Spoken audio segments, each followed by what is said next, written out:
All right, we'll go ahead and continue on with our post-race availability in today's CampingWorld.com 500. We are now joined by race winner Joey Logano, driver of the number 22 Shell Pennzoil Ford.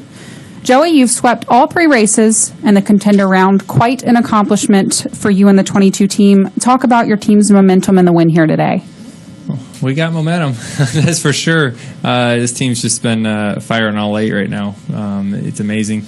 All these different types of racetracks we've been able to win at this season, and how hard everyone keeps fighting. And we want the big trophy at the end of the year. We want to win every trophy in between, but we want the big one at the end of the season. And this, what we've shown here this last round is a big deal. But the fact of the matter is we're back to zero again. And what we do have going for us that other teams don't have is a lot of confidence. We got momentum.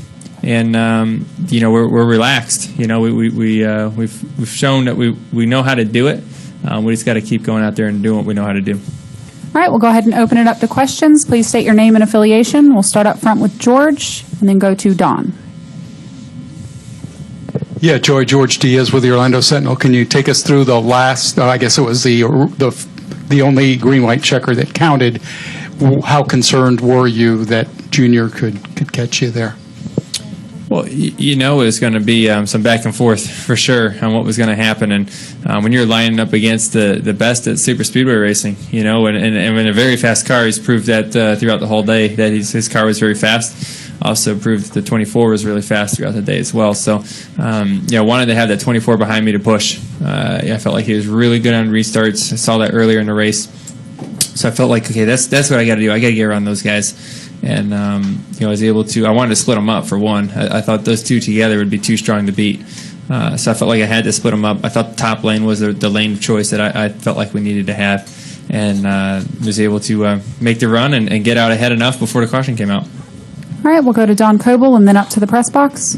Joey, Don Coble with Morris News Service. After you kind of figured out that you had won,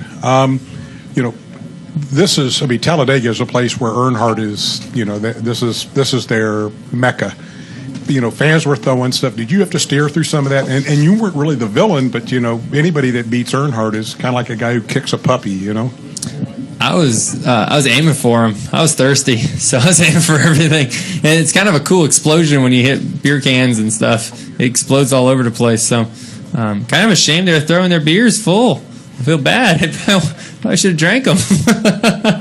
But that was kind of interesting. Usually there's one or two, but that was kind of like it was raining out there. So kind of new thing, but that's okay. It's, everyone's passionate about their driver, and that's what makes our sport great. I appreciate the passion that our fans have, and I think that's something that's really cool to see about the way people act for their drivers. So, hey, it is what it is. Doesn't hurt my race car, and our race cars are built strong, so they can hit a lot of stuff and keep on rolling. All right, we'll go up to the press box. Thanks. It's John Oriovitz with ESPN.com. Joey, Roger Penske just said that, you would have been crazy if you thought that anybody could win all 3 races in a round. Can you offer your thoughts on what you've achieved by sweeping this round and the momentum it gives you going forward? Yeah, I didn't think it was possible. I can tell you that much. When you come to chase time, everyone's bringing their A game. You're bringing everything they got, the best they can, not only with their race cars, but every driver's trying to find that extra little bit. And to see what this 22 team's done coming into the chase and being able to, have some very good finishes in the first round, click off 3 wins here in a contender round. That's a statement, and that's what we tried to do. We were in situations throughout this chase that maybe we didn't have to win, but our job is to win. That's what Roger Penske, expects from us. He expects excellence. He expects us to win a lot of races and, want to produce. We're a performance business, and we got to go out there, and if there's a trophy, we're supposed to get it. That's our job, and just need to be able to do that. All right, any additional questions for Joey? We'll go up to the press box and then come back downstairs. We're all clear in the press box. We'll go to Bob and then over to our far right. Bob Pockris, ESPN.com. I'm here in the middle now. Hey, what's up? Do you feel like you could have held off Junior if there were more than if if the caution didn't come out, and I was curious if you had seen any of the replays yet of how the caution did come out with the Harvick wreck. I didn't see how the crash started or what happened. Yes, which I have no clue what's going on. I guess there's been some talk of things. I have no clue, so I am out of the loop right now, which is a good thing for a change. It's nice to be able to not really know what's going on here. But I think as far as the last restart and what concerned me, racing the 88, obviously he was very fast. Like I said, he had a very fast race car. Could we have held him off? Yeah, of course. We did it earlier in the race. We were fighting him hard. Was it going to be easy? No. It was going to be very challenging. It was going to be very hard. We're racing against the best speedway racer that we know, right? I mean, he's won a ton of these speedway races, and I look at him as one of the elite speedway racers, and to race against him for the win was not going to be easy, but to be able to come out with a checkered flag meant a lot. All right, we'll go to our far right. Joey, Mr. Gordon was talking about when you were coming to the green-white checkered that y'all had a conversation about splitting up the Hendrick cars. Can you take me through that conversation that y'all had and what made you come to that decision? Well, I felt like, just kind of going off of what I learned earlier in the race, right? That's what you got to look at, and you say, okay, 24 car, obviously the fastest car on the racetrack. He's proved that throughout the race. He was able, every time he gets shuffled out, he drove all the way back up. Obviously, he's a great race car driver, but he had a fast race car as well. We saw it in qualifying as well, how fast his car was. I know the 88 was fast. He led all our laps and ran around him all day as well. I know the 2's got the same thing as me. And I thought if those two Hendrick cars team up, it'd be very, very hard to beat them. No matter how great Brad and I always work together, it's going to be hard to beat them.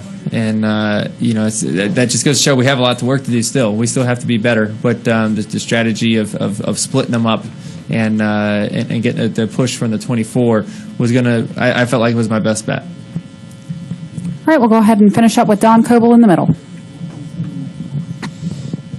A quick thought on that. After all the stuff's going on behind you, which I'm sure you're more worried about the 88 beside you, was there ever a point where you two were like, he was in front, you were in front, he was in front? Did it really come down to just when that light came on? Well, yeah, that's definitely when it decided it. I was in front of him the whole time, and then the caution light came out, and it's over. We left, so it's kind of a mood point after that. What's going to happen? Because the cars behind you lift, you lose your pushes, so you don't know what was going to happen after that. But I know we had a good start. Being that control car was a big deal. Having the 24 to push me, getting up to second to third gear, gave us enough of a lead that as he started pulling us back on the inside, he definitely had momentum as he was starting to catch us and probably was going to be in the lead at some point. I don't know if he would have cleared us, but we would have been side by side off at 2 most likely. So it's hard to say what would have happened, but the fact of the matter is they're crashing behind you, right? You got to throw the caution. It's a big crash, so we weren't going to be able to go back through there again.